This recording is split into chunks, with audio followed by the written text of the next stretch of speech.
Previously from the moon of the spider. He is closing. I has no choice but to use the path by which we came. But he will not simply walk in. These spells he will set into play. Armored necromancer reached out with his heightened senses. He must be dead. No one could survive.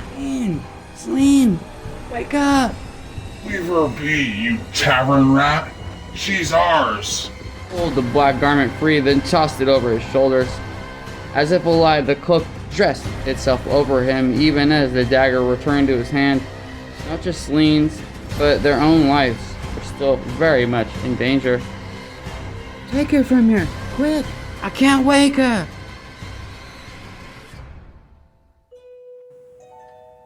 They left the temple for the dark sanctuary of the forest. Behind them, the children of Astraga gave chase. Aware that he could do nothing else at the moment, Zaio finally surrendered to the Night Howler's will. He heard Celine sobbing for her brother, and regret filled him. Sardak had proven a brave, capable man, one who had thought nothing of sacrificing himself for a half-sibling born to privileges that had been denied him in his youth. The Rothmanian's head suddenly jerked up. A half-sibling. At least partly of the same blood. Of the same blood.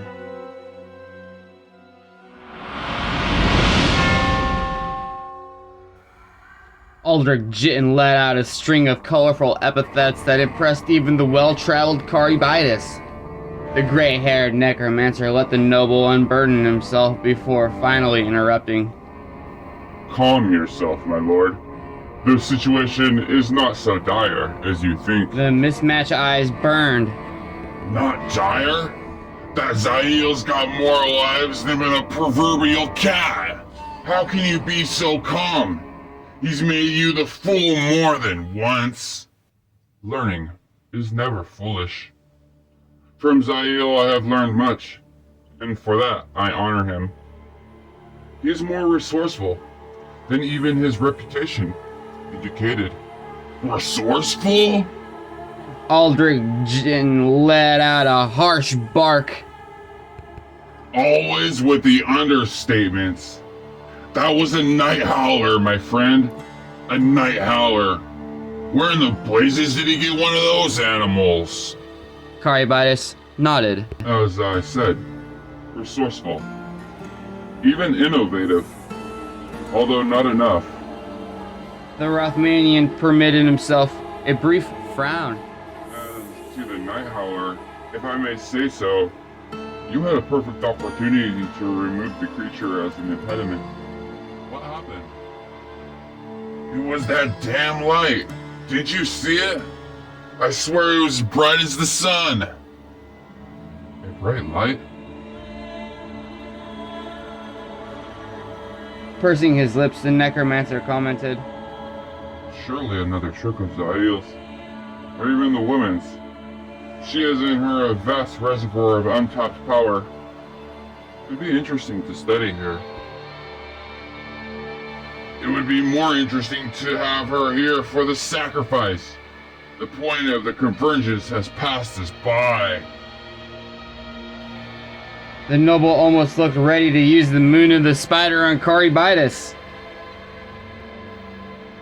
My moment's been taken from me. His expression turned anxious. And I'll start dreaming again too. Caribitis put up a gloved hand to calm him. All is not lost, my lord. We have enough to begin. All can go on as planned. But how? The Rothmanian gestured at two of the remaining servants, then pointed at a crumpled form not at all that far from the altar. Sardak. I was quick to act the moment I saw that he was bitten. The blood is still warm in his body, and my spell work keeps any more from spilling out of the wounds. Aldrich eyed Sardak's corpse as he might some vermin discovered in his food. That bastard? What good is he to us other than one less piece of trash to deal with? The man's a wastrel and a drunkard. Lord Jin rubbed the wound he had received from that very same wastrel. I'd say toss his remains outside, but we'd probably attract more night howlers. Such a valuable commodity, I would not waste on them. As the creatures lifted up Sardak, Caribitis added, Not when it can allow us to achieve our goals.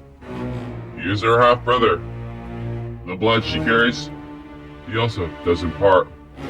Now, at last, his companion understood. A look of childlike glee spread across the arrogant noble's face. He can be sacrificed even dead? He's actually at the edge of death. The Rothmanian waited until the body had been set upon the altar, then drew the sacrificial dagger. And that is all we need. The armored spellcaster looked to Aldrich. If you will take your proper place, my lord. Grinning more widely, Lord Jin obeyed.